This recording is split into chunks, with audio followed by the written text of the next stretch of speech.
Today I'm going to share with you how I make these rustic, delicious kitchen sink cookies. For these cookies, there's not really a recipe as such. I'm going to show you how I throw together ingredients that I have around the kitchen to make something delicious, and how we look at textures and determine the smells to make ourselves some delicious cookies without a recipe. So for the base of these cookies, I'm going to use oats. I like the cookies a little more dense, so I'm going to go ahead and grind some of these oats. Not a really fine grind, but a rough grind in my coffee grinder. Just like 2 coffee grinders full should be enough. So here's the texture I'm going for. There's 1 and 2. Now I'm just going to start adding things in. Now if you play around in the kitchen like this and you do make a mistake, and nobody in your family wants to eat them, please don't throw out good ingredients. There's wildlife that might like them. You can throw them out to the birds, but don't toss it away. If you can't repair it and you're trying out a new recipe, well, you know, take them with you, pop them in your freezer, and the next time you go out to feed the ducks, bring them along because they'll really appreciate them. Great way not to waste ingredients. Once you get the hang of it, this kind of thing should be fairly easy, especially cookies. There's not too much to those. So now we're going to start adding in some goodies. I'm going to throw in some flax seeds because my husband's probably going to eat some of these for breakfast, so we want to keep them somewhat healthy. And I'm literally just running around the kitchen here looking to see what I can add in, what I have left over. And I have some chia seeds. I'll toss a few of those in as well. And I found a few organic raisins. Not too many of those left in there. I'm gonna go ahead and put in a little bit of cinnamon in these. Don't want too much of that to come out. I'm not a huge fan of cinnamon. I found some organic dark chocolate chips. It's getting pretty grocery day, so not a whole lot of stuff kicking around here.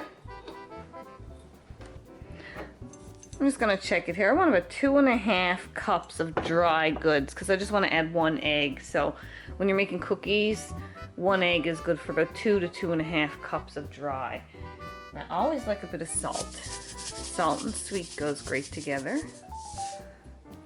This is the Redmond salt this time. It looks like I'm down to the last of my vanilla. I'm gonna have to put in an order for that. There's only a few drops left in there. Okay, so these are pretty basic. Didn't have much kicking around the kitchen to put in them. And you can put any seeds, nuts, dried fruit, chocolate chips, whatever you like. So I'm going to top it up now with some whole oats to get it to about 2.5 cups. Just throw it in here. That looks about right.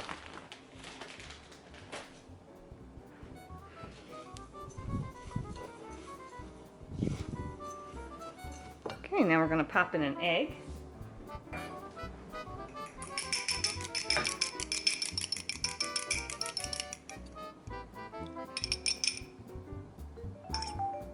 And then to bring the moisture level up, it's oil.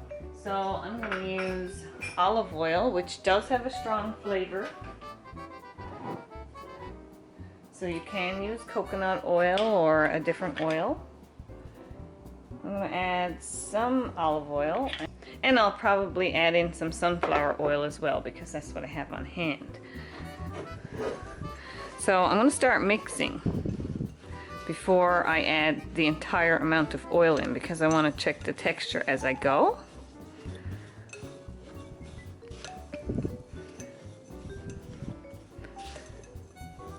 Now if you like a chewy cookie, you can add in some applesauce or something like that, but I like a more crispy cookie. So this is just going to be oil based. So now we're going to add in a bit of sunflower oil. Again, use whatever oil you like.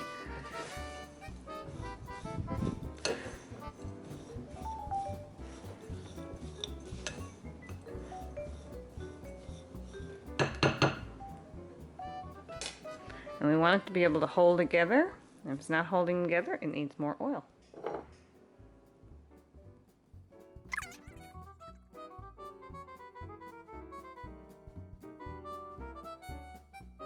Almost completely forgot to add something in for sweetness.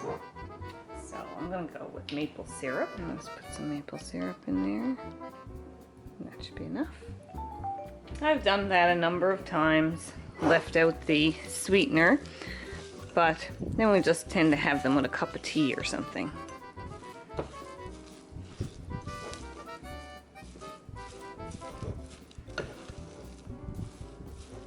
That's looking pretty good there. I'm just checking it now to see if it will hold together.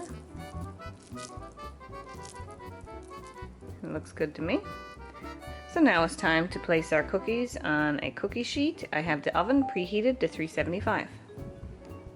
I'm just going to take out little balls first. I'll press them down later.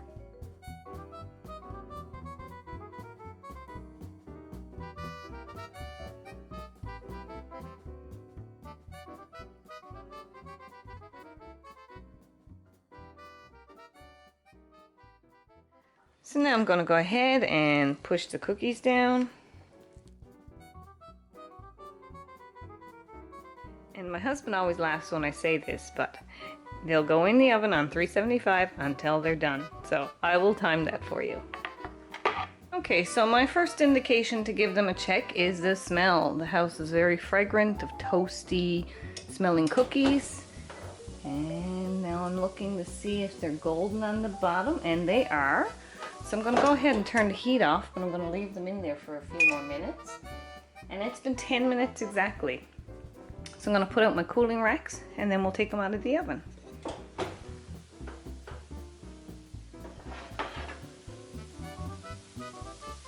So here they are, just out of the oven, and they are firm on the top, which is good, and a little bit golden on the bottom.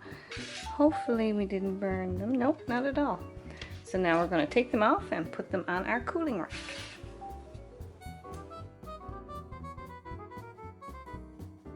Here they are, these kitchen sink cookies. Essentially everything you have in the kitchen you can just toss in. Just keep an eye on the textures that you're looking for and the smells as they're cooking. And they're quick and easy to make and absolutely delicious.